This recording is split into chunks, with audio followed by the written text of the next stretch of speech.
సభకు నమస్కారం. వేదిక మీద ఉన్నటువంటి రాజు న్యూస్ చైర్మన్ శ్రీమతి లక్ష్మి గారు, గౌరవ శాసనసభ్యులు శ్రీ రామచంద్ర నాయక్ గారు,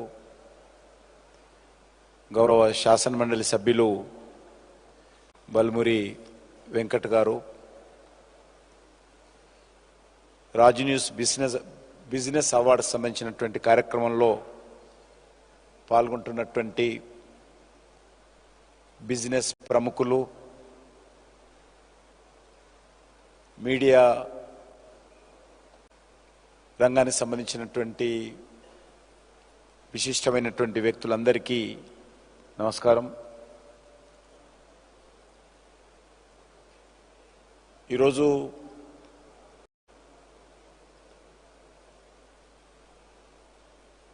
న్యూస్ ఛానల్ అంటే ప్రజల్లో ఉన్నటువంటి అనేక విశేషాలను వార్తల ద్వారా అందించేటువంటి సంస్థగానే పరిమిత కాలేదు.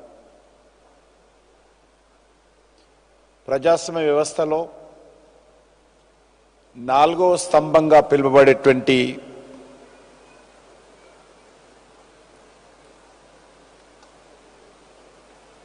ఈరోజు మీడియా సమాజంలో ఈరోజు చాలా ప్రాధాన్యత సంతరించుకుంది. రెస్పాన్సిబిలిటీ కూడా పెరిగింది. మనం చూసాం ఈరోజు దేశంలో జిఎస్టీకి సంబంధించినటువంటి నిన్న జిఎస్టీ కౌన్సిల్ తీసుకున్నటువంటి నిర్ణయాల పట్ల దేశంలోని ప్రపంచంలో అనేక దేశాలు కూడా హర్షం వ్యక్తం చేస్తూ ఉన్నాయి. అనేక రకాల మార్పులు ఈ దేశంలో ప్రపంచంలో కూడా వస్తూ ఉన్నాయి. దానికి ప్రతి ఒక్కరూ, ప్రతి మీడియా సంస్థ కానీ, వ్యాపార సంస్థ కానీ అందరూ కూడా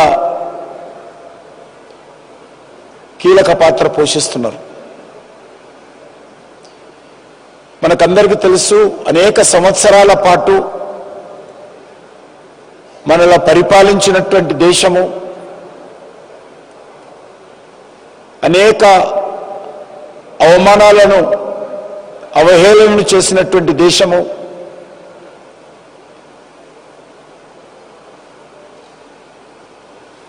అభివృద్ధి చెందినటువంటి దేశము, డెవలప్డ్ కంట్రీ. అలాంటి దేశాన్ని కూడా ఈరోజు భారతదేశము బ్రిటన్ లాంటి గ్రేట్ బ్రిటన్గా పేరు పొందినటువంటి ఆ దేశాన్ని కూడా వెనుకకి నెట్టేసి ఈరోజు మనము 4వ ఆర్థిక అతిపెద్ద దేశంగా ప్రపంచంలో మనం అవతరించాం. మనం ఎప్పుడు కూడా అనుకోలేదు బ్రిటన్ లాంటి దేశాన్ని, డెవలప్డ్ కంట్రీ, చాలా తెలివైన వాళ్ళు అనుకున్నటువంటి దేశాన్ని కూడా ఈరోజు మనలాంటి దేశము ఈరోజు ముందుకెళ్ళడం జరిగింది.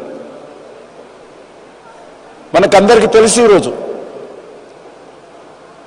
అనేక రకాల ఆర్థిక సంస్కరణలు ఈరోజు మనం తీసుకుంటున్నాం. అనేక రకాల మన దేశము అనేక రంగాలలో ముందుకెళ్తున్నటువంటి పరిస్థితి కూడా మనం చూస్తా ఉన్నాం. మనం ఈరోజు ప్రపంచంలో అత్యంత వేగవంతంగా, అత్యంత స్థిరమైనటువంటి పద్ధతిలో దేశాన్ని ముందుకు తీసుకొస్తున్నటువంటి పరిస్థితి మనం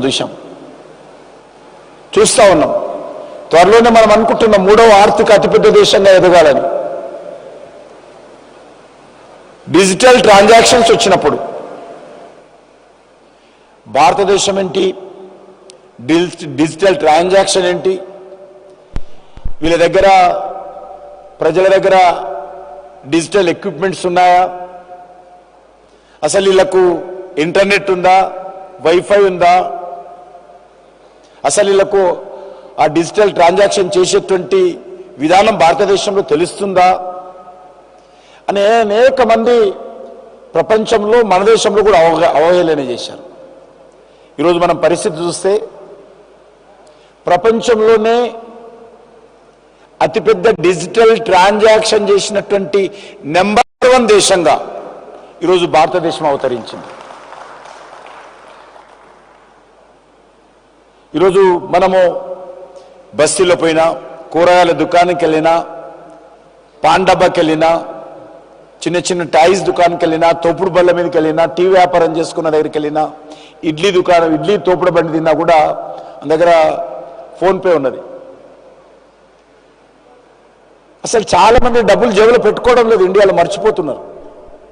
ఇంకా అమెరికా లాంటి డెవలప్డ్ దేశంలో కూడా డాలర్స్ మీద వాళ్ళు షాపింగ్ చేస్తారు.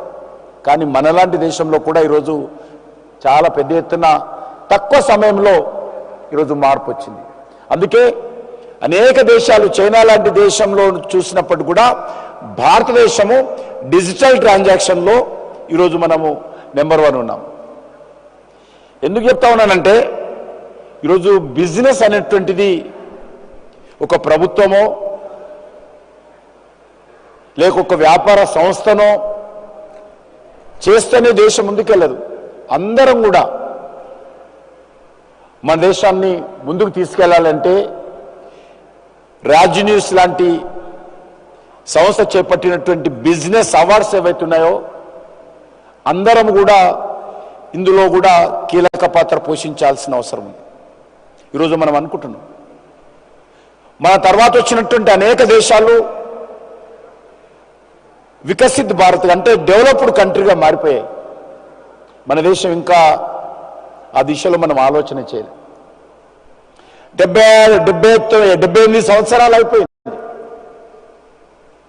ఇంకా మన దేశం డెవలప్డ్ కంట్రీగా ఎమర్జ్ కాలే. మనకు లక్ష్యం లేదు, ఎప్పుడు డెవలప్డ్ కంట్రీగా మనం చేరుకుంటామనేటువంటి ఒక కార్యాచరణ ప్రణాళిక మన దగ్గర లేకుండింది.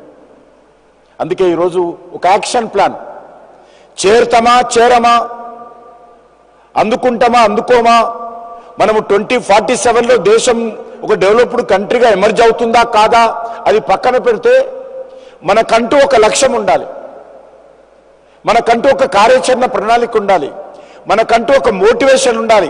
నా 140 కోట్ల మంది ప్రజలను ఆ దిశలో నడిపించేటువంటి ప్రయత్నం చేయాలి. 2047లో ఆలోచిద్దాం, చేరుకుంటామా చేరుకోలేదా. ఇప్పుడే చాలా మంది అంటున్నారు చేరుకుంటారా. ప్రధానమంత్రి గారు 2047లో వికసిత్ భారత్గా డెవలప్డ్ కంట్రీగా ఎమర్జీ కావాలనుకుంటున్నారు కదా.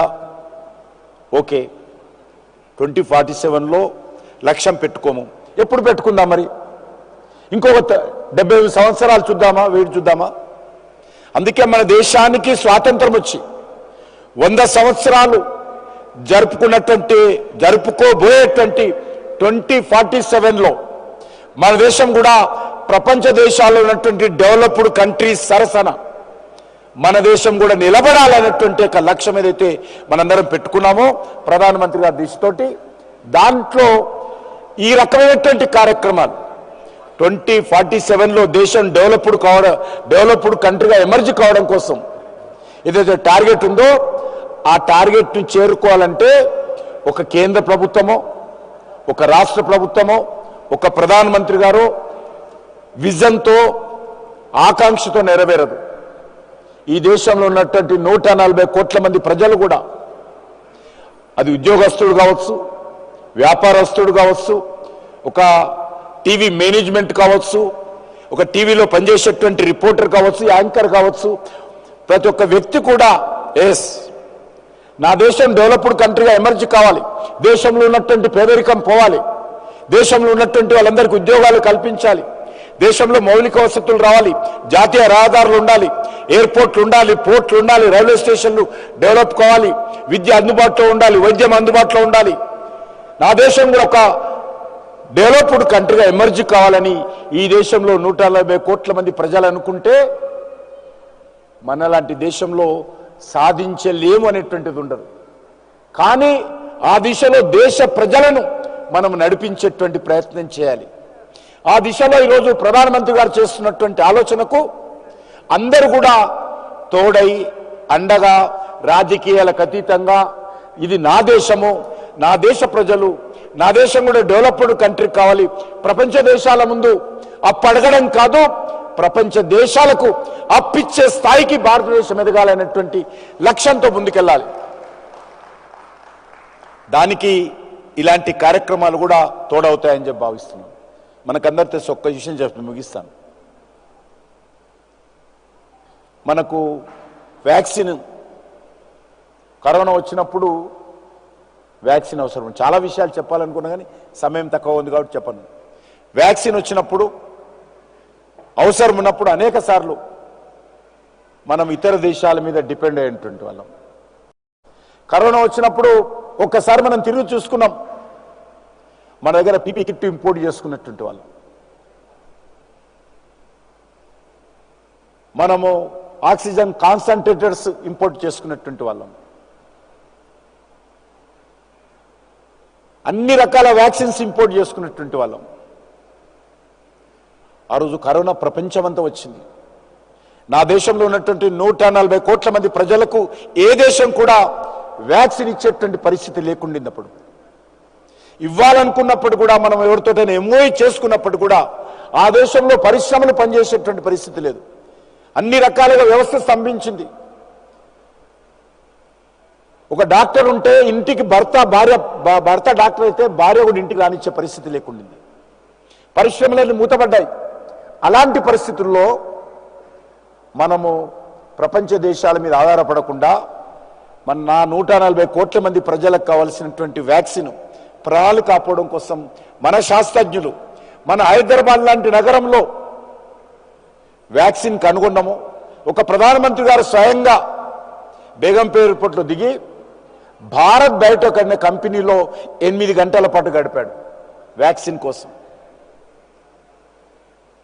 మనం ఒక్కరమే కాదు, సుమారు 80 దేశాలకు 80 పేద దేశాలకు వ్యాక్సిన్ ఉచితంగా ఇచ్చినటువంటి దేశము ఈరోజు భారతదేశం అని మనం చేస్తా ఉన్నాం.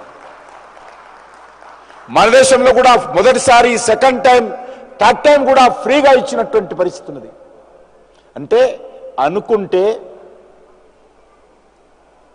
మనం ఆకాంక్షిస్తే, మనం లక్ష్యంగా పెట్టుకుంటే ఏదైనా సాధించగలమని చెప్పడానికి మాత్రమే ఇది చెప్పాను. వ్యాక్సిన్ ప్రతి ఒక్కటి కూడా మనం ఇంపోర్ట్ చేసుకున్నటువంటి పరిస్థితి నుంచి ఆ కష్టకాలంలో ప్రజలు ఇంటి నుంచి బయటికి వెళ్ళాలని భయపడుతున్నటువంటి సమయంలో కూడా మనం కరోనాను ఎదుర్కొన్నటువంటి అన్ని రకాల ఎక్విప్మెంట్స్ తెచ్చుకున్నాము. కరోనాను ఎదుర్కొనేటువంటి వ్యాక్సిన్ తెచ్చుకున్నాము. కరోనా సమయంలో పేదవాళ్ళ ఉన్నటువంటి 83 కోట్ల మంది ప్రజలకు ఉచితంగా ఎవ్రీ మంత్ 5 కేజీల బియ్యం ఇచ్చేటువంటి కార్యక్రమం తీసుకున్నాము. ఆ రకంగా డాక్టర్లంతా మోటివేట్ చేశాము. చాలా మంది, ఆ రోజు నేను హోమ్ మినిస్ట్రీలో ఎంఓఎస్గా పనిచేసేవాడిని. గవర్నమెంట్ ఆఫ్ ఇండియా కంట్రోల్ రూమ్కి ఇన్ఛార్జిగా ఉన్నాను. చాలా మంది ఇతర దేశాలకు సంబంధించినటువంటి వాళ్ళు ఆర్టికల్ రాశారు. కరోనా భారతదేశానికి వస్తే 50% చనిపోతారన్నారు. ఎందుకంటే ఇక్కడ ఒకరి మాట ఒకరిన్నారు. ఇక్కడ అనేక రకాల కులాలు, అనేక రకాల మతాలు, అనేక రకాల భాషలు, అనేక రకాల రాజకీయ పరమైనటువంటి అఫిలియేషన్స్ ఉన్నాయి. ఎవరి మాట ఎవరినరు. ఇక్కడ కరోనా డిసిప్లిన్ పాటించరీలని చెప్పి అనేక రకాలుగా మాట్లాడారు.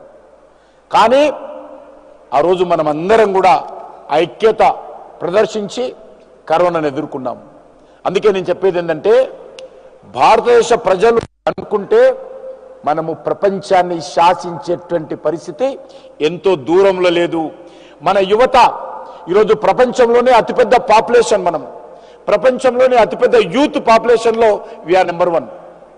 ఈరోజు మన ఐటీ కానీ అనేక రకాలుగా ఏ దేశానికి వెళ్ళినా ఈరోజు మన ఇండియన్ యూత్ కనిపిస్తారు. ఈరోజు యూత్ఫుల్ కంట్రీ ప్రపంచంలో ఏదంటే భారతదేశము. కాబట్టి అటువంటి యూత్ తమ మేధస్సు ద్వారా ప్రపంచాన్ని రానున్న రోజుల్లో మనము శాసించాలి. శాసించే విధంగా మన యూత్ను మనం మోటివేట్ చేయాలి. ఆ దిశలో రాజ్ న్యూస్ మేనేజ్మెంట్ కూడా చేస్తున్నటువంటి కార్యక్రమాల ద్వారా కూడా యూత్ను ఏకం చేసేటువంటి ప్రయత్నము, భారతదేశాన్ని అభివృద్ధి చేసేటువంటి ప్రయత్నంలో భాగంగా వాళ్ళు ఈరోజు బిజినెస్ అవార్డ్స్ ఇవ్వడం ఏదైతున్నదో చాలా సంతోషకరము.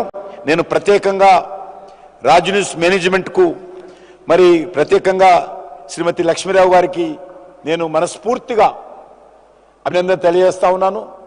ఎవరైతే ఈరోజు అవార్డ్స్ పొందుతున్నారో వారికి కూడా మనస్ఫూర్తిగా శుభాకాంక్షలు తెలియజేస్తూ సెలవు తీసుకుంటున్నాను.